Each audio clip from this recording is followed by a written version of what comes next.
Hello and welcome to Co-ople mode. I'm Matt. I'm Rose. And welcome back. Why do you got that look on your face? You look scary. What do you got this week? Oh my goodness. No.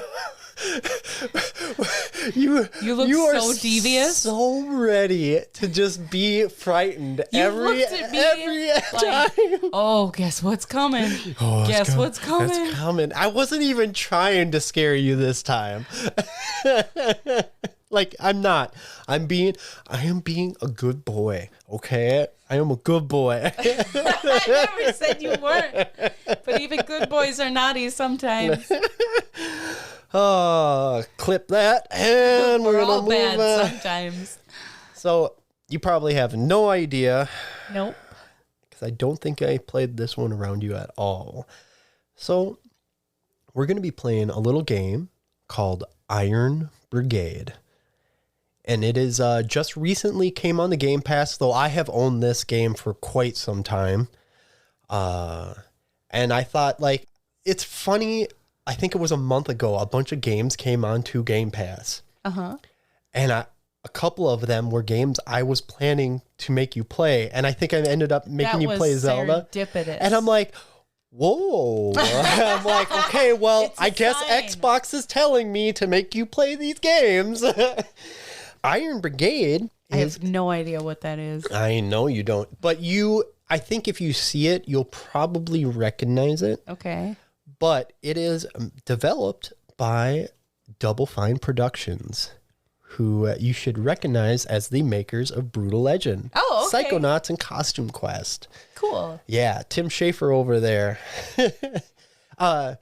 And it was originally published by Microsoft, and I think Double Fine fully acquired the rights to this game in 2015. Okay.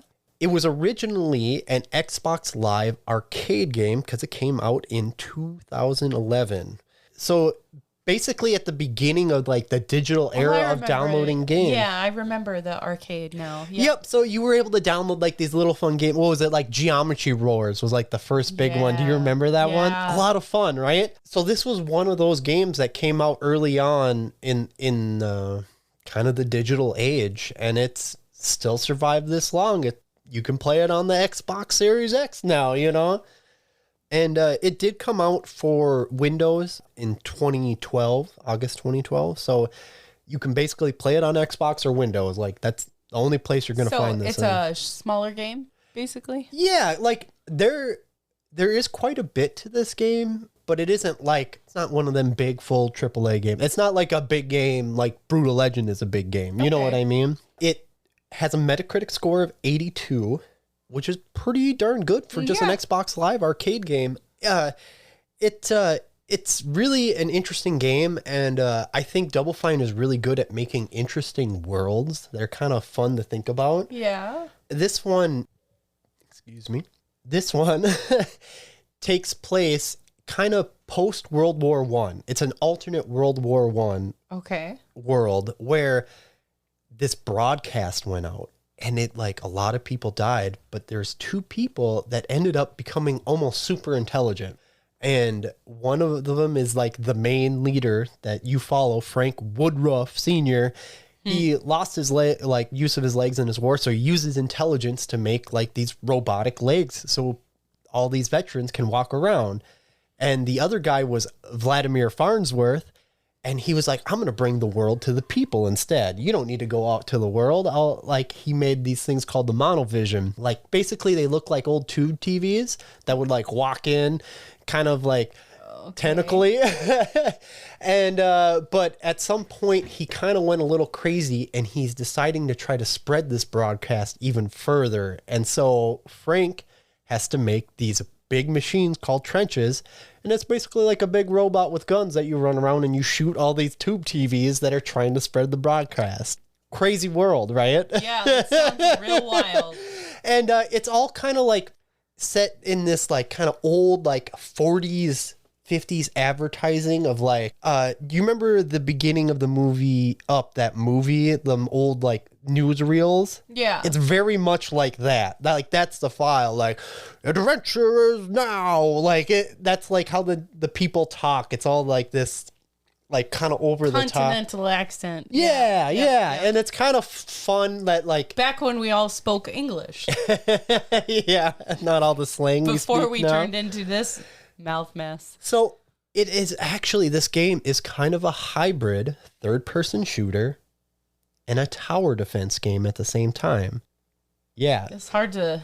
Now, you already experienced Brutal Legend, which is like an adventure game and an RTS mixed in one, right? It's, sometimes you say these things and you're like, what? And then you get to the game and it all just makes sense so instantly. Yeah, when you see a picture of it or something. Like, well, when you get started, it's like, here, this is what's happening. This is what you're doing. It's like, oh yeah, obviously. But it sounds like a lot when you say it to me right now. So, essentially... you have a trench. So basically you have a robot you sit in, right? An AT-AT. Yes, exactly. That's what I'm picturing. That is a very good way to put it. You have an AT-AT that you can choose the body and the legs for. And depending on the body you pick determines what size and how many guns you can put on such a thing. Sure. I want a big, slow, beefy boy. Yeah. But the other thing you can pick is certain towers, up to 4 depending on the body. So you could choose like a machine gun tower, very basic, or a tower, like there's an antenna that slows down enemies as it passes through its field. That's cool. There's shotguns, there's anti-air ones, there's laser one. Like there's even healing towers that'll heal your robots and your friends' robots because it is multiplayer. It's really interesting to see all the different ways you can mix things. Or if you're playing with a buddy, you can kind of be like, hey, I'll take some like support stuff. Yep. You take all the big attack stuff and you can upgrade other people's turrets after they've landed on the field. So basically the basic gameplay mechanic is kill tubes. You collect scrap from them and you can use that to summon turrets and upgrade them. Collect their guts to make more guns. Yeah, basically. So...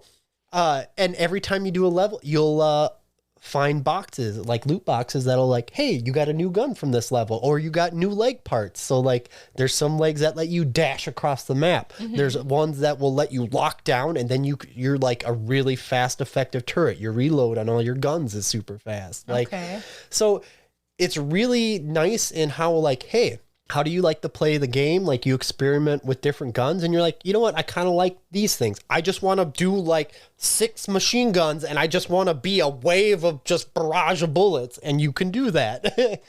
And it is just like, I played this a lot and there is a DLC that they added. Oh, cool. Which is really interesting. You go to Mars. Basically, the story goes is you're fighting Vladimir and eventually you beat him and he uploaded his consciousness into his pet bear. So his pet bear has his beard. And he has what? I'm sorry. Hold on. Excuse me. I feel like I missed 2 words and I got real lost because I heard Mars and then I heard bear, pet bear. What is happening? So the bad guy is Vladimir Farnsworth. He's the one you're trying to stop, right? Well, at the end of the main campaign, you beat him, right? Well, apparently, while you were beating him, he uploaded his consciousness into his pet bear. Okay, that was what I missed there. Which is a wild story, but then like, okay, we gotta go to Mars and stop him. It's kind of fun and ridiculous fun with it. That's like messed up, and I'm trying to realize how. I mean, there's so many things wrong with that. And I thought, this game like is very interesting. It is just very fun. But there was kind of some fun things I wanted to bring up that I found out about it. Now, when I was talking about Brutal Legend, I was talking about this thing they did called Amnesia Fortnite, where they split all the people working on the game into 4 groups and had 2 weeks to make a game idea. And this was one of the ideas they came up with. They all ended up becoming kind of like successful smaller games that they ended up making. Yeah. And I think that's really just kind of interesting. So like after they finally got a publisher for Brutal Legend and they sent that out, they were actually working on a sequel for Brutal Legend right away. But they're like, no, don't do that. And then they moved on to doing this game. So this is the game they did right after Brutal Legend.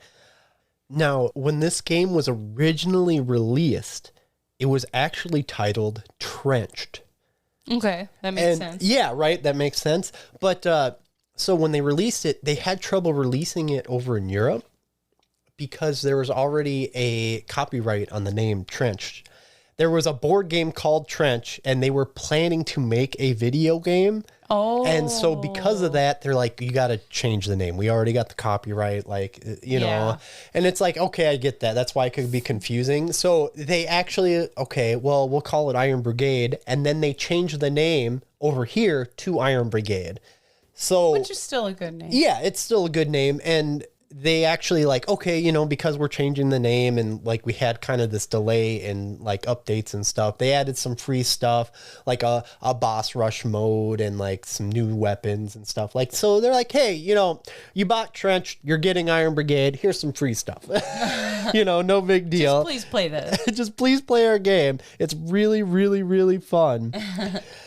And they have this interesting thing that happens in the game. So, you know how we were talking about in a Monster Train, you always feel like you're unlocking stuff, right? So in this game, as you go to new, harder levels or you play levels on harder difficulties, you find better loot, better weapons, and better equipment for your Trench, right? That you can switch out. There is a shop. You do get money, so you can buy some stuff if like you find something that's good or that you're not just... Like it's random, so you might not get the weapon you want, right? Sure. That's going to happen sometimes. But they have these goals for you and for what they call your regiment. So like if you get so many kills with shotguns, you get so many kills with the rocket launchers, you'll unlock some new rocket launchers, some new shotguns and stuff like that, which is really cool. But the other thing is I think it's up to the 10 last people you've played with online have regiment goals as well. So all the kills they're getting, even when you're not playing, adds to the regiment goals, and you can eventually unlock more weapons that way as well. So like I would play online with random people, and then I might not get a chance to play for 2 weeks. I'd come back on. All the kills they've done with those weapons they've been using gets added to the regiment goals. Oh, wow. Yeah, which is also why I thought, like, okay, this is a good idea. It just came out on Game Pass. There's going to be some more people playing it again. Yeah. Like, now's the time to be like, okay, I'll play with some randoms and we'll see what happens. And also, you know, I can jump on the old Xbox and I can play with you too. Yeah. Though I know you're going to want to try to experience it by yourself a little bit. I want to know what I'm doing before you jump in and just start with my solid gold Trench. It's solid gold. See, this is what I'm talking about. You come in all hot with all your knowledge and stuff, knowing how the game works, and you don't want to wait for me to figure out what button to push. No, you're fine. I figure... I'll panic because I'll feel like you're waiting for me, and then it gets worse, and then I'm like, I don't know what's in my hand anymore. Where am I? Oh, my goodness. The anxiety is too high. It's no pressure. You can play by yourself the whole time if you want to. No, I'll play with you. But I'll play with you. Just let me learn how to play it. Yeah, you get a chance to learn how to play it first. And you also do get experience points and level up. And as you level up, new stuff unlocks in the shop. Like, so that's kind of your basic gameplay loop. It is just like, it's really interesting. It's fun to find new guns. And you do get like some interesting little changes will come up. So like, I remember this for shotguns. Shotguns usually have spread close range, right? Good for just wrecking things up close. But there are shotguns with a slug attachment. So it's just one big bullet and it does a lot of damage and you can actually do damage at a range. So I had a setup where I put a sniper with a slug shotgun that had far range. And when I zoomed in with my sniper, I could see my slug shoot because they very interestingly do. You have a left and right side of your mech. Left trigger, right trigger. Yep. That's it. It'll fire everything on your left side, everything on your right side. So if you put like a shotgun, a machine gun, and a rocket launcher, if you can fit that on your right side, they're all going to go off every time you pull that trigger. Or if you hold it, your machine gun's just going to, you know. So like, it's kind of interesting to see what you can mix. So you might be like I said, you'll get like something with a scope so I can shoot far away, and then I'll use some other stuff that isn't actually a sniper rifle, but I can fire faster than a sniper rifle. You know, so you can kind of like get around some limitations of weapons that way sometimes. It's kind of interesting to see what you can do when you mix and match. It's fun. It's fun to me. And I'm a sucker for robots. Yes. You've heard me. Robot, superheroes, ninjas, and samurai. Like, you got me. This isn't quite Gundam, but close enough. There was an old Xbox 360, like a full Xbox 360 game called Chrome Hounds that kind of had a similar vibe to it. In that one, you could set up weapons on a different, I think on the D-pad, so you could activate which guns you wanted to fire at a time. But it was the same thing, like, hey, however many things you can fit on here, you know, you can use them. And like, it gets that vibe, but this one is like not so stat intensive and more like, hey, this shotgun does more damage. Slap that baby on and have fun. Like, this game is much more about jump in, have fun, enjoy. That's kind of nice. And that's kind of why I thought this would be fun. Like, it's not a super long game, but it does get challenging, especially when you're trying, like, sometimes you'll come up against a level you can't. It's really hard to beat. It's tough, yeah, until you get like a weapon that actually helps you over that hump, or a turret, or, you know. So there is that does happen. But like, what I would do is I would go back to old levels, and you could play them on harder difficulties, and then you usually can get some better loot that way. You know, play a level you're better at that's tougher. So I'm kind of interested to see what you end up thinking about it. Yeah, me too. I mean, what's the vibe right now? Like, what kind of rating are you feeling right now? I feel like a 6 out of 10. Yeah. I know this isn't like normally your cup of tea. But that's good, because that's the point, right? Is to play things that... Exactly. Because I won't try anything new. God, I hate admitting that out loud. You loved Brutal Legend, and I do really like Brutal Legend. And I think you're like me. I think you like the worlds that Double Fine comes up with. The world sounds that's probably the most interesting part of it. Like, it is a fun thought experiment to think about big events going a different way or happening differently, and how much would it change? How different would everything be? It's a fun little rabbit hole to go down. This one sounds really wild and fun.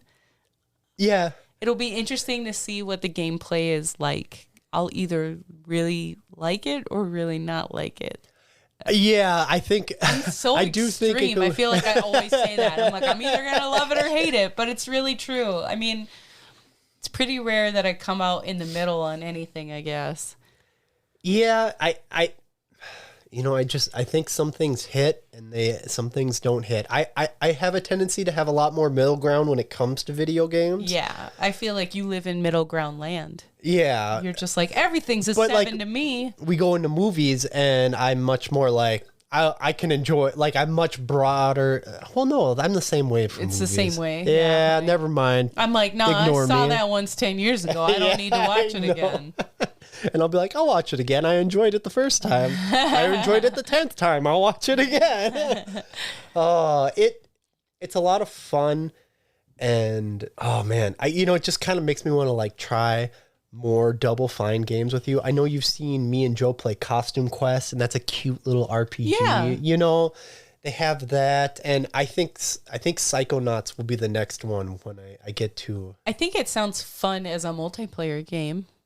Yes, it absolutely is. I mean, up to 4 people, and I do think it balances out well, because when you're playing by yourself, you get all the scrap from the monovision enemies. Like, so you can always put your turrets where you want. You can always upgrade them how you want, which they're really there to offset the fact that you don't have allies. But when you have 4 full mechs running around a map, and everybody's doing and everyone's just thing.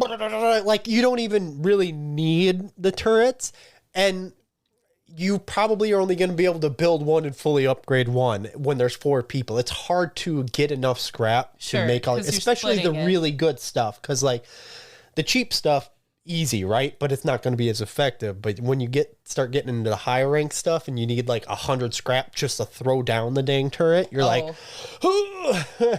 but But like I said, like it kind of balanced out well, and then it works out as long as like everybody has a good mix of weapons to make sure you're taking care of the different kind of enemies. Sure. You know, so it is kind of fun. Sometimes I just remember in my experience, like I would come into a level with like my basic loadout, and then like I'd get wrecked, and I'm like, okay, there's a ton of aerial enemies. So I'd get machine guns that have flak. They do super damage against aerial enemies. You know, I'd mix that in, and then all of a sudden it's like, it's so easy. And they do a nice thing where before you go into a level, it'll kind of warn you like, hey, what's coming? Yeah, like you should have a weapon like this because there's a lot of these kind of enemies. That's you nice. know, there'll be like a little caution tape like, hey, you don't have anything like this, you know. And some hey, like, dummy. Like I got to a point where it's like, okay, I got a basic setup that's gonna work. I'm gonna be fine. Don't worry about me. But you know, I think that is kind of nice to give you like, here's a heads up. You know, carry a rocket launcher, dude. You're gonna. But my shotgun does so much damage. I'm always excited to see these new games, and like as much as I was like, I know Monster Train is going to be a hit, I'm interested to see how this one hits. Yeah, me too. And I'm looking forward to it. Famous last words. Yeah, right. And then it was a single player podcast with Rose coming in. I get to play Monster Train and Zelda all the time. No. I'm gone. Waiting for that DLC to come out for Monster Hunter, actually. Yeah, right. I feel like I've waited 7 months. It's been 1 month. It's going to become the Monster Hunter podcast. Monster Hunter all the time. Let's talk about Monster Hunter for another hour. All right, let's get out of here. Let's get you in this game, and let's see where we go. All right. All right, we'll see you guys in a little bit. Let's check it out. Bye-bye.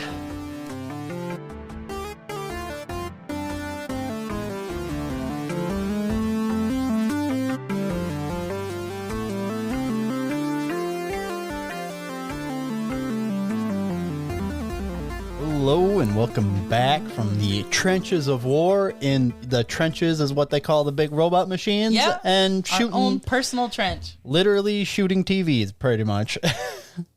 They don't look like TVs. They look like big aliens, which is cooler. Yeah, definitely cooler. A wide variety of aliens too.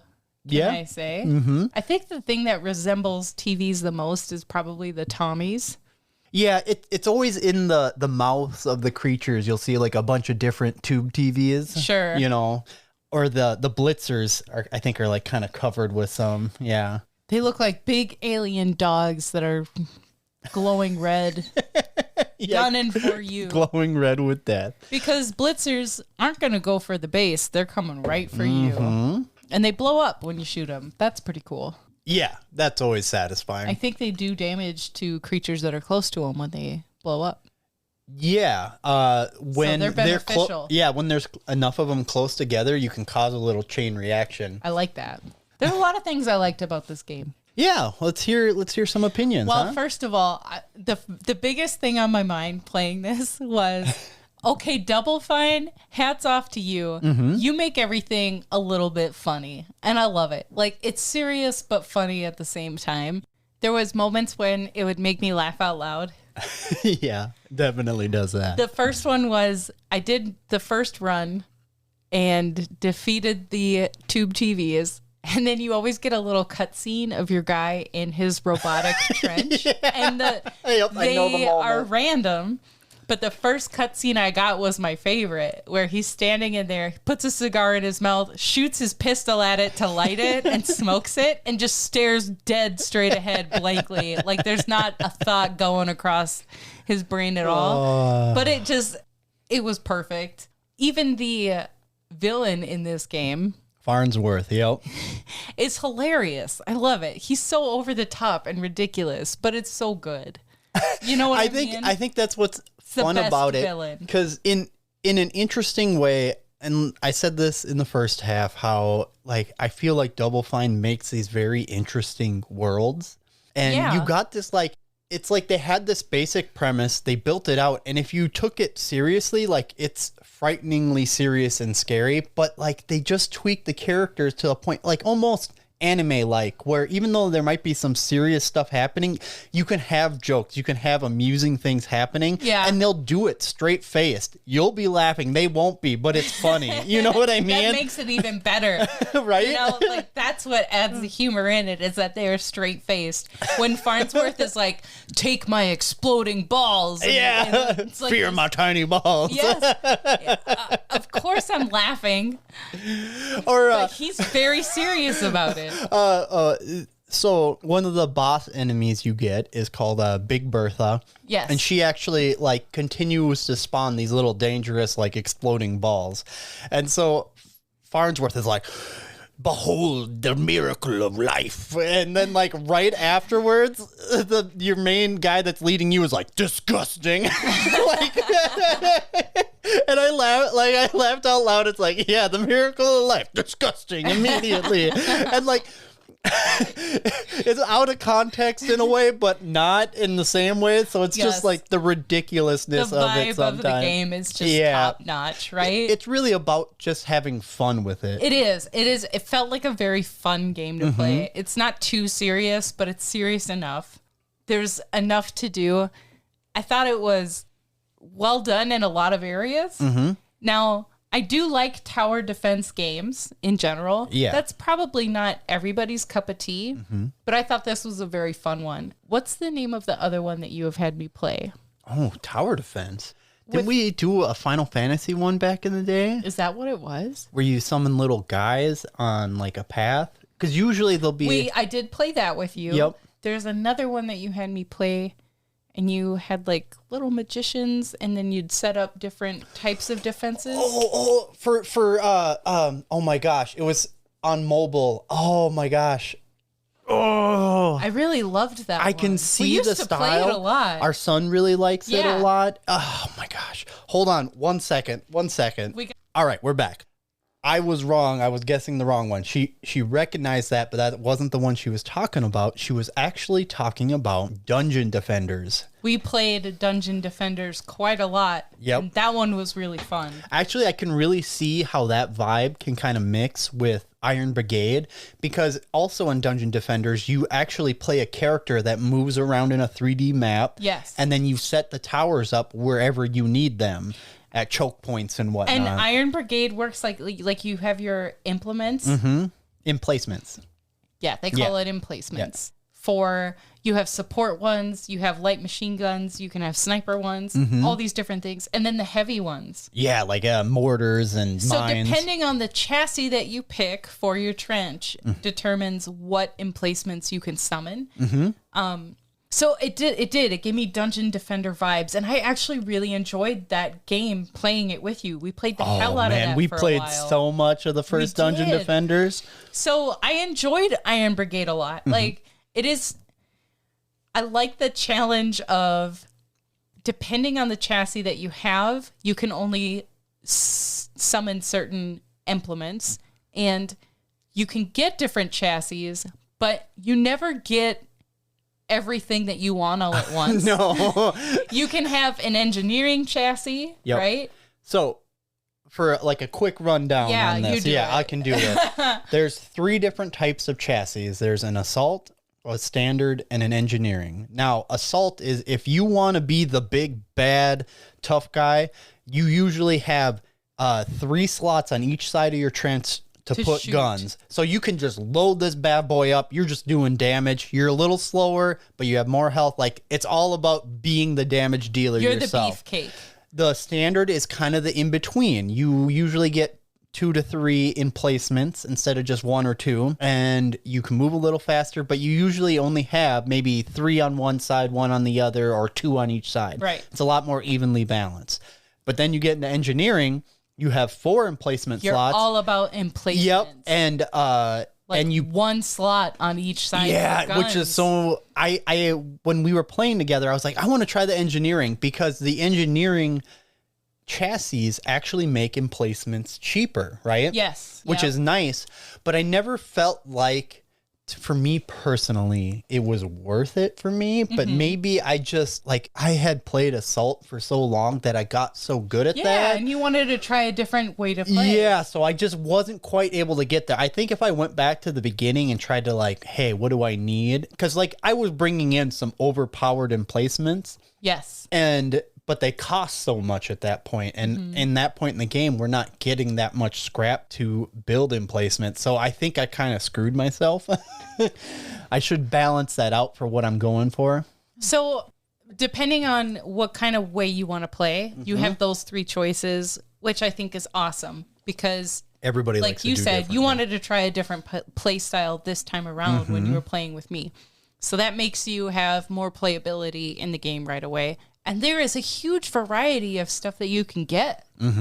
It surprised me a little bit how much you can unlock. Even just within the different gun types. Yes. Like, it's nuts. And then you add in the emplacements and the parts of your chassis and your legs and your paint styles and even your character in your trench. You can get hats and uniforms. Yeah.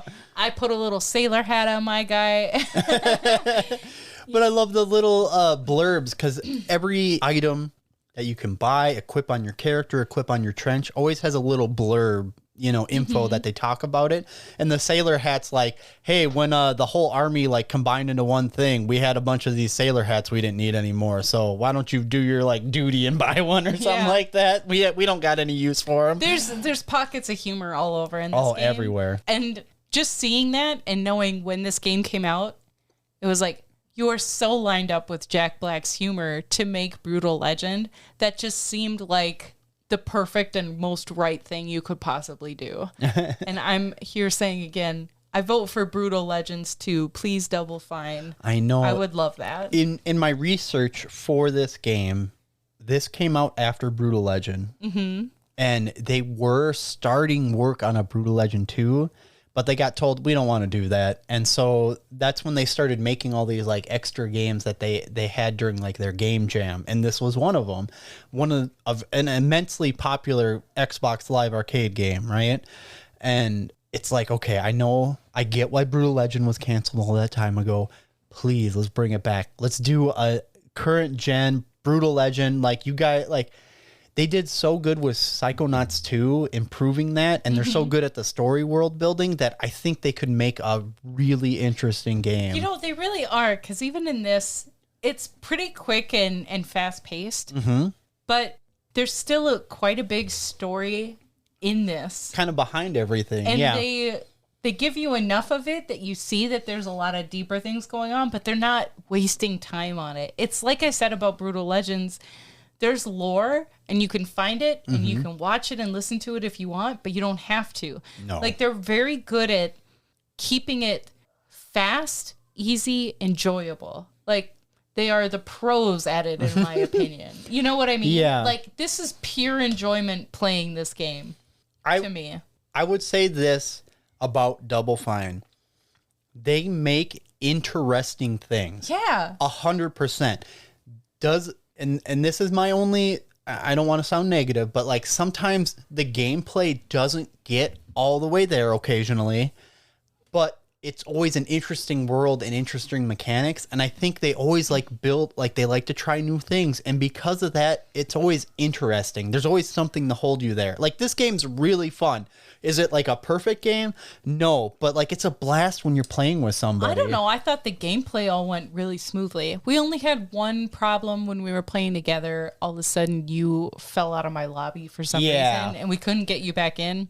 We just called it quits for the night. Yeah. Tried it again next time. It worked just fine. Yeah, and that might as well be a problem with our home internet or something weird. Because I think at this point it's all peer-to-peer connecting. Sure. So it probably was just a weird one-off problem that happens once in a while. But honestly, like for Your a game... old Xbox was melting on the inside. Yeah, it did sound like a jet engine taking off when I tried to restart it. But... Scared our cat.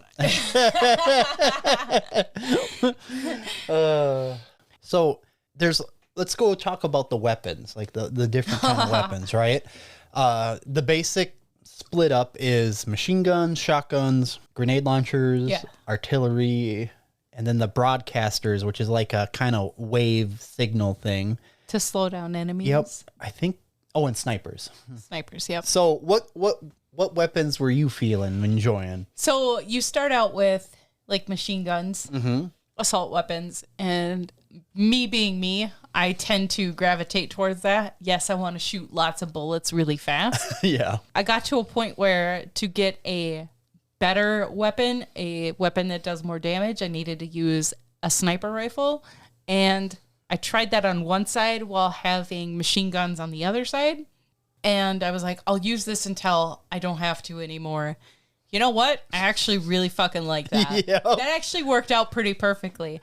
I wanted, and like learning about the game as I'm going, I'm like, oh man, you get different chassis that are like have better speed or better HP on them, but then you lose emplacements, or like learning about the different chassis and what I could run what with what.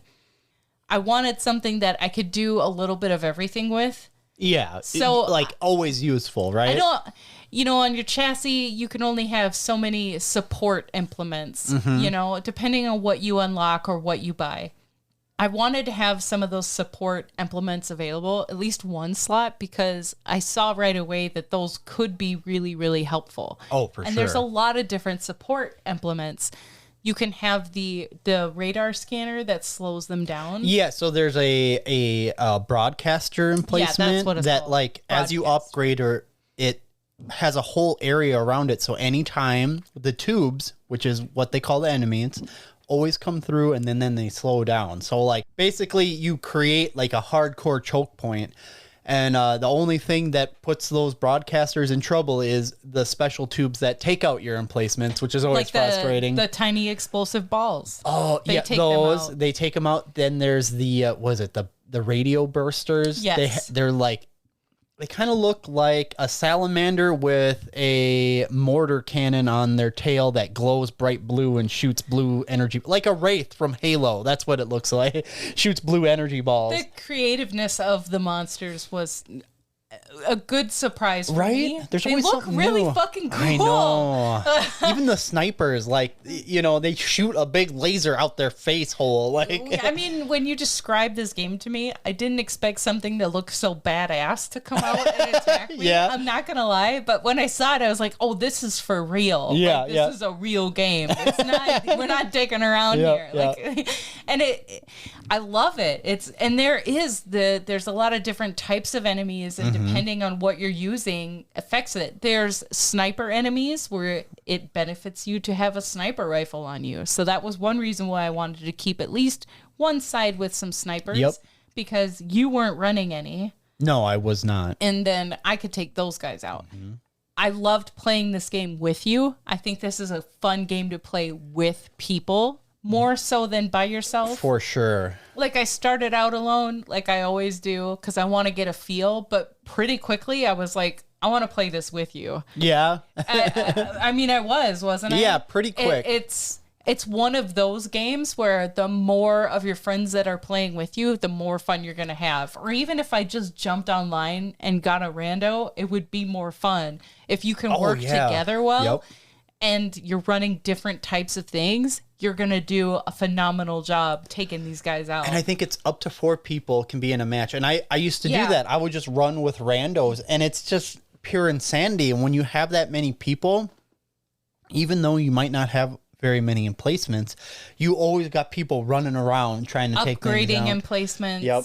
So in my experience, when you have more people, you depend on emplacements less. You depend on people being where they need to be. The less people you have, you need emplacements to cover the empty spaces you're not. So even you and me, we still needed some emplacements to help cover us in certain areas.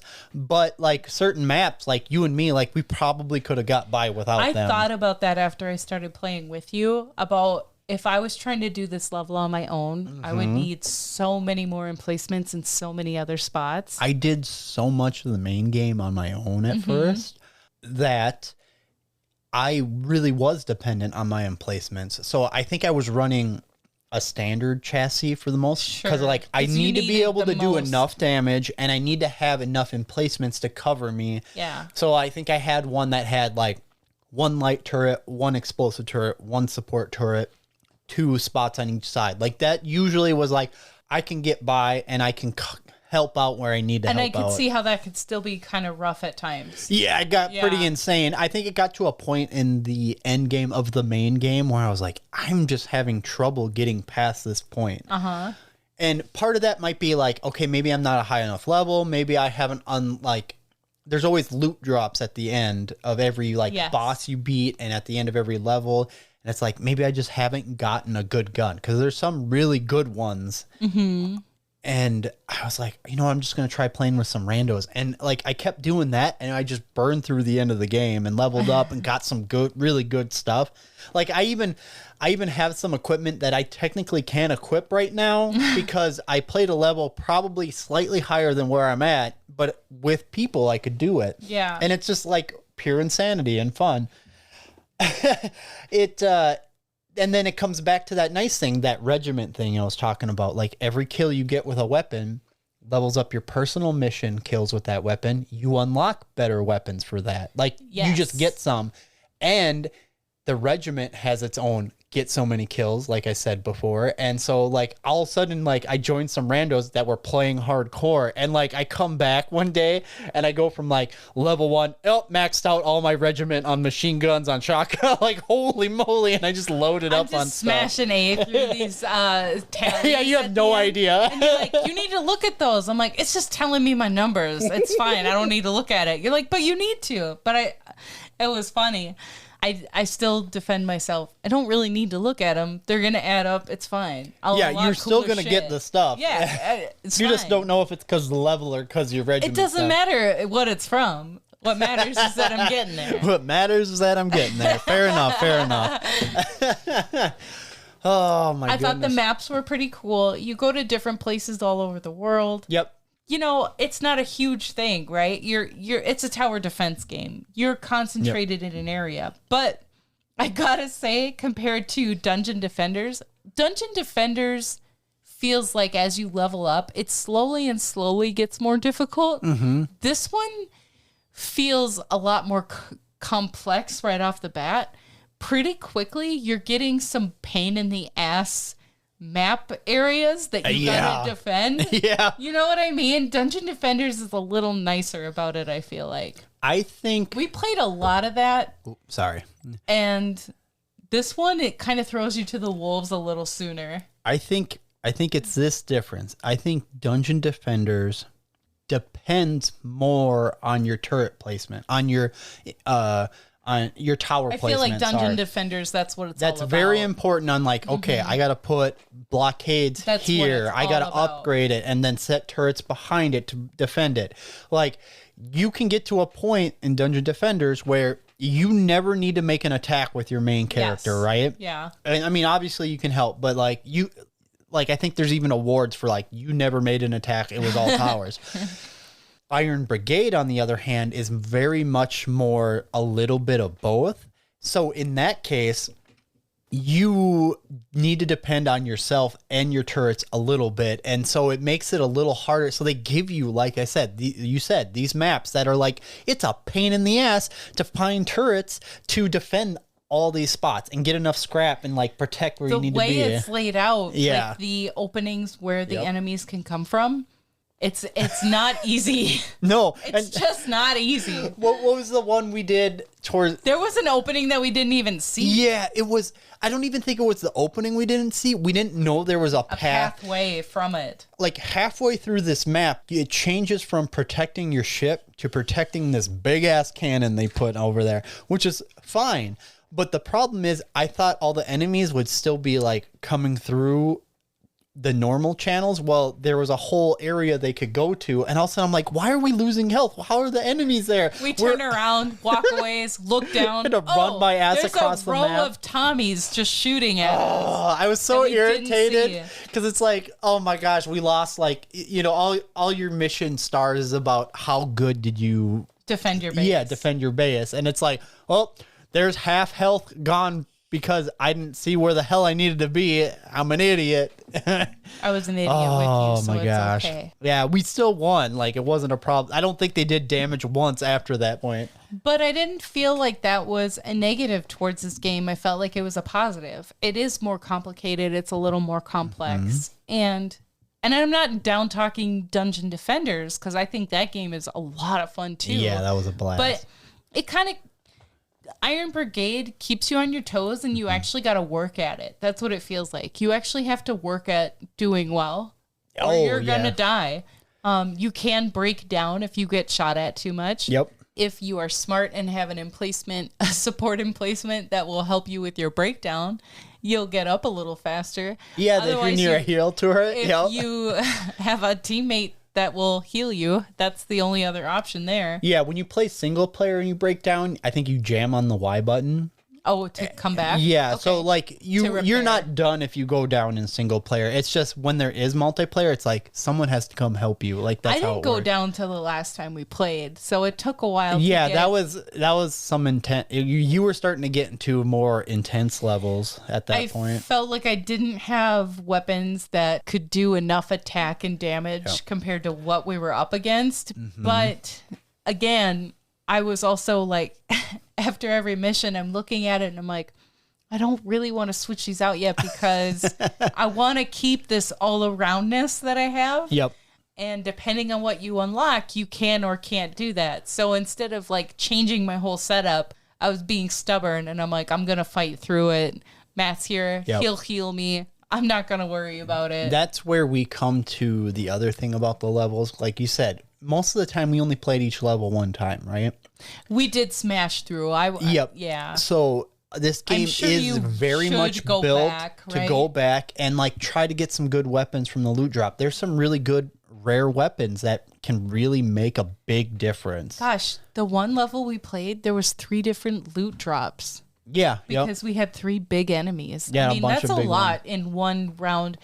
How long would you say a round takes? I mean, oh my gosh. 15 minutes and then maybe 30 on the high end for the really long one. If it's a really long one. Yeah, most of them are about 15 minutes. So this is a fun game to just kind of smash through and enjoy, and not feel like you need 2 to 3 hours to actually feel like you did anything. Yeah. So I like that about it too. And like we were saying, if you play a level where you get a loot drop, 2, 3 of them, I mean, you're gonna set yourself up for success. Then you'll get quickly. A machine gun called Hammer of the Gods, and it does flak plus and shredder plus, so you get more scrap. You do more damage against aerial enemies, and it just does more damage than any machine gun you've had. You know, I used to, once I ran a level, and I remember this when the first time I played it, and I got a good gun on a drop, like a good machine gun that I wanted to do multiple on, I would just run that mission again. Let's get that gun again. Let's get that good thing again. Run it on both sides. Yeah, so like, especially once I started using my assault chassis, it's like, okay, this is the best gun machine gun I can get right now. I'm just gonna load up this whole side with this good machine gun and just wreck stuff, you know. I generally like using like a little. I would do this thing where I would do like a couple machine guns and a shotgun on one side. So like I'm really wrecking close range, but then I would do usually a sniper and a shotgun that had slug on it. So there's a difference. Regular shotguns do spread damage and just hit everything in front of you, while the slug shotguns is like a one hit but does so much more damage. So then I had a sniper and a slug shotgun that just did so much damage and just a bunch of bullets and death. So I killed smaller enemies like crazy, and I could still take out them big tough enemies even though I didn't have explosives. That's how I was running for quite a long time. That sounds like a very good setup. That's why you could do it for so long. Yeah, I was slow, don't get me wrong, but anytime I got near something, it was dead. In 10 minutes when I get over there, I'm going to kick your ass. Yeah, right? That's why, even though I have like... And you probably have a ton of health. So like they divide the equipment into ranks. So like as you rank up, you can equip certain stuff. I think I'm ranked like 14 now, and I'm running a rank 7 legs because I have sprint on them. Yeah. Because that's the only way I can get my ass across the map fast enough to like save myself. And I just can't go back to the other types of legs because it's like I need to move. I gotta get there. I'm the mobile turret. Like that's what I do. You know? Yeah, it is. Like you said, if you're gonna go with slower legs, then you gotta rely on emplacements more. Yeah. Everything in this game is a balancing act. Yes, they very did much. it super well. Yeah, I never feel you don't feel screwed over. No. You just feel like you gotta think about it, right? Yeah, like what can I use to make this easier for me? I really feel that it was around the level we've gotten you to when I was playing solo. I was still playing solo at that point, and it was around that level that I started realizing like I need to get some better weapons to actually help me out. But up until that point, I was like, I'm just going through. I build my stuff how I want. Like the game usually tells you like, hey, there's going to be long range enemies or armored enemies. Yeah, it gives you a hint. Yeah, it's like, hey, you're going out with all the sniper rifle and there's sniper enemies, and it's like, don't worry, I got a bunch of slug shotguns on that side. I'm fine. Like, you can get an emplacement that'll shoot things. Yeah, I had a big bad sniper rifle emplacement I would use. I liked how I unlocked an emplacement that will do ground damage and aerial damage. Yeah. But it does much less damage than just having one or the other. Yeah. It was like a quarter of the damage. Mm-hmm. So you get a benefit, but it comes at a cost. Yep. It's very well balanced that way. So like in the moment, you're like, oh man, that kind of sucks. But hey, what do you want or need the most here? Do you need something that can cover both? Or are you running a level where you only have to worry about one or the other? Because that happens. Yeah, it is a lot. They did a good job on They that, really didn't did. they? Yeah, and like at the point I am in the game, like I have a lot of options. I can always set myself up for a mission if I really want to. You can, but sometimes it's like, okay, I got to use these weapons, even though it's telling me I need one of these because they just do more damage. Just because there's one enemy I'll have a tough time with, I can kill everything else good, and then I just focus on stuff. Like the numbers game gets you there. Yeah, right. If you have a lot of weak enemies, it's still a lot of damage in the end versus one big enemy that you got to concentrate on, right? Oh, yeah. I do have some love for this game. I've enjoyed this game. Oh, I see why. I'm surprised that I don't remember seeing you play it before. I think I played it a few times. Oh man, let me think about this. I think the last time I really played this a lot was like 2 homes ago. I think I played it a little bit at our last home, but not as much as I did before that, because that's how old this game is, right? It's been around a minute. And I gotta say, for an older game, looks just fine. That's why I was so excited. They're like, hey, we're putting it on Game Pass. Everybody can play it now that has an Xbox. And, if you have an Xbox and you haven't tried this, 100% try this. And this is, I know I may sound like an Xbox fanboy, but I love Xbox. I love PlayStation. I love Nintendo. I just love games in general, right? You do. You love all games. I appreciate everything for what it is.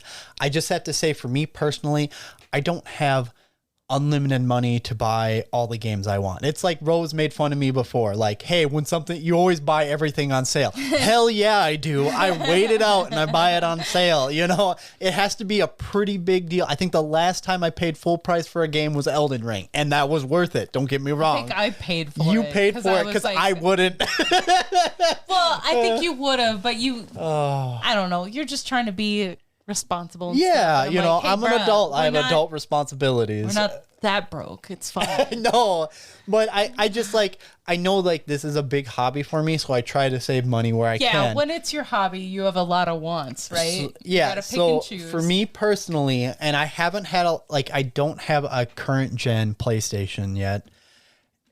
Xbox Game Pass has saved me a lot of money and letting me try a lot of new things, and even some old things coming back, like Iron Brigade. Mm-hmm. So for me, it's been nice. I really appreciate it. For someone like me, it's worked out very well. If you're a person that just wants to play one game, you buy 1 or 2 big games a year and that's all you play that year, perfect. Get anything else. PlayStation is probably a better choice for you because they have amazing first party choices.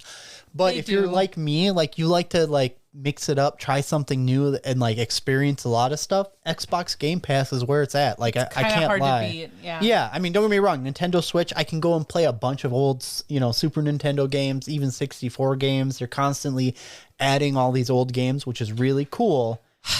Sort of. Where's Donkey Kong 64, Nintendo? Hey, Nintendo, where is Donkey Kong 64? Because that's all I want to play. They're waiting for you to play the original Donkey Kong on Super Nintendo. I want to play Donkey Kong 64. Nope, you got to play Donkey Kong Country. I'm sorry, that's the rules. Nintendo called me and said, this is what they said. Until Rose beats Donkey Kong Country, we're not putting 64 on there. Yoshi's Story. They got Pilot Wing 64. Like, they have all these nostalgic games for me. And I'm looking at the list like, they just added Pokemon Stadium. But where the fuck is Donkey Kong 64? Because everybody knows that game was bomb as hell. There was a lot of game there. That game is sweet. I played the piss out of that game. It is a really fun game. It's a great game. That's a game I've beaten. And that's a short list. But that one I have beaten. Which is increasingly impressive. If you knew me, you'd know how impressive that is.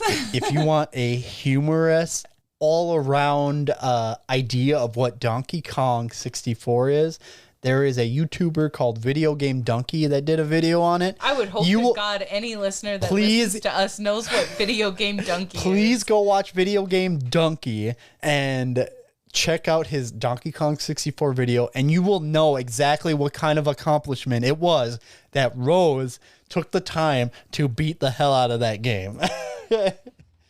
Oh my goodness.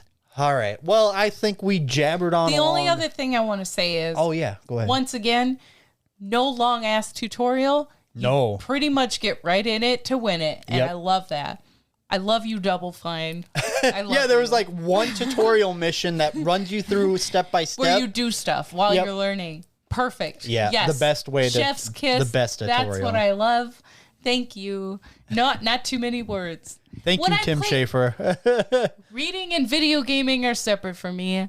When I want to read, I want to read. When I want a game, I want a game. I'm here to press buttons. Let me do it. Time to make you play a visual novel game. No. Maybe. I don't know.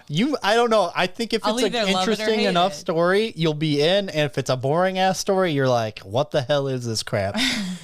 All right. Is there anything else? Any last lingering things you want to talk to me about? I don't think so. Okay. That's fine. I think we'll get into the end here, huh? Mm-hmm. All righty. I want to thank Brother Ray. You didn't ask me my rating.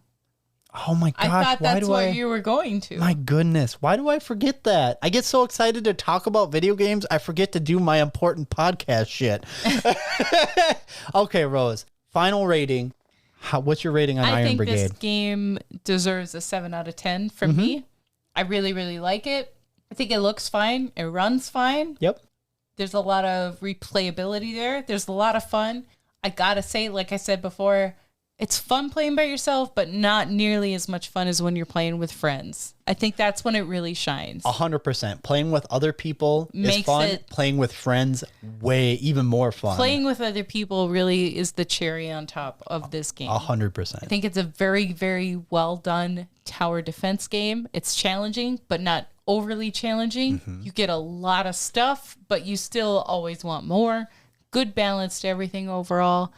And it's not overwhelming on the loot either. Like the stuff you get, you get a lot of stuff, but it isn't like, it's not like Borderlands where you get a billion different guns. I wouldn't know what that's like. I have not played Borderlands, but I gotta say, and I might get stuff that I'm like, I'm not going to use that. I'm not going to need that. Oh, but that's the thing. Yeah. Depending on what you're running, you only care about you don't care if you get this or that for this area if you're not running it, and you don't have to worry about it. Unless you get a bug up your butt and you decide to switch your whole rundown, it's fine. That's the thing. And there's so much of it, but it isn't overwhelming because you only care about what you care about. Yeah. It's beautiful. Beautifully done. Thank you, Double Fine. Thank you, Double Fine. I love you. Good job. I know, it's excited because I do have the Psychonauts on your list, and I keep going back and forth between, should I just make her play Psychonauts 2 because I feel like that overall plays better, or do I need to have you experience the first one so you have some rough idea before you go in the second one? And I keep going back and forth in my head, but we'll figure that out when that happens. I can't give you advice because I don't know either of them. Yep. But I've heard they're great. I've heard that. World building, great. Back to Iron Brigade. Do you think you're going to play it again? I would play it again if you looked at me and said, hey, want to play Iron Brigade? I'd be like, yeah, sure, I'll play Iron Brigade with you. Actively, am I going to seek it out? Nah, bruh, because I'm balls deep in Breath of the Wild, and also the expansion, the DLC came out for Monster Hunter, and I gotta... I know, we haven't even got around to it. I'm freaking out because I haven't gotten a chance to play it because I'm balls deep in Breath of the Wild and also trying to play Iron Brigade. Oh my God, I never thought I would need to play so many video games at one time. I know. I'm panicking. Look what you did to me. Welcome to my life. Welcome to the living hell that is my video game life. I gotta play Monster Hunter Rise really bad. Here's the thing, and this is what gets me through. That DLC ain't going nowhere. And guess who's gonna experience it with you when we finally do it? We get to do it together this time. I know. And this is the fun thing. Like, as we go and experience other things, exciting. We're like, you know what? It's time for Monster Hunter, and then we're just gonna go balls deep in Monster Hunter Sunbreak. And we'll be on the same level. You'll be seeing it for the first time like I am. And that is very exciting because up until this very point right now, you always know what's coming in Monster Hunter before me. Yeah. But now I'm in your world. Yep. I'm here with you. You're experiencing it right up front. I do think more pumped. And this is the only other reason why I've been hesitating to get Sunbreak and just jump in it, because I know you're playing, like, part of it is you're playing other games and you're keeping busy. Like, you got Zelda. I don't want to overwhelm you, but Zelda's taking too long. I really think it'll be fun to stream our first Sunbreak experience. I think that would be fun. Or very embarrassing because it's been so long now. I got to remember how to use the insect glaive. Maybe we'll play a little bit and then we'll jump in after like a day of playing. It takes like one night for us to kind of get back into it usually. It takes a hunt or two to feel the groove again. Yeah. And just honestly going back and forth from like the Nintendo Switch to the Xbox. You're so mad about the button placement. Bruh. Oh. I grab an Xbox controller, I press B when I think I'm pressing A. Like and then I go to the Switch and I'm and Breath of the Wild, the controls are fucked anyway. And it's just, oh my God. It takes like a good hour for me to get all straightened out again. And, oh man. But I don't know, first world problems, I guess. Spoiled brat problems. Don't worry. We'll definitely get to it when we get to it. But I do think we have to stream some Monster Hunter at some point because we love that game so much. And every really Monster Hunter episode, we talk it up, especially since I got you into it in World. And I think like at this point, I'm trying to preach to the world. Like I guess cancel the podcast for Monster Hunter streamers now. Monster Hunter people now. I think I'd be okay with that. I just need Monster Hunter in my life. Okay, we gotta end this podcast. Let's get out of here. I want to say thank you to Brother Ray, unless you have something else to tell me. I don't have a secret joke for you today. Okay, good. We can move on. I forgot. I defeated her last time. Thank you to Brother Ray. I'm still down. Next time I'll come back up. Next time she'll come back fighting. Thank you to Brother Ray for our caricatures. They're amazing. I love them, and I always enjoy using them. Thank you for the music. Thank you. I am glad you enjoy it. And I want to say thank you to you, our listeners. Thank you for tuning in.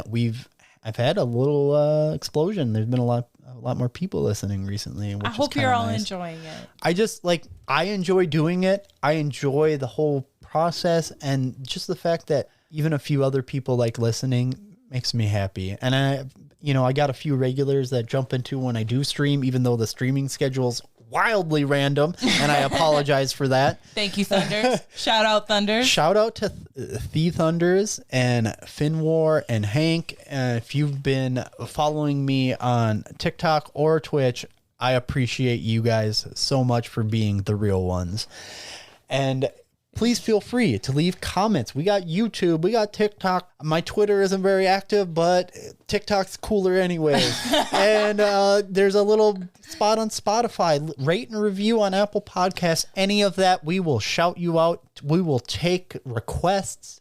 In fact, our next game is actually a request from someone, and I will leave you with that tidbit.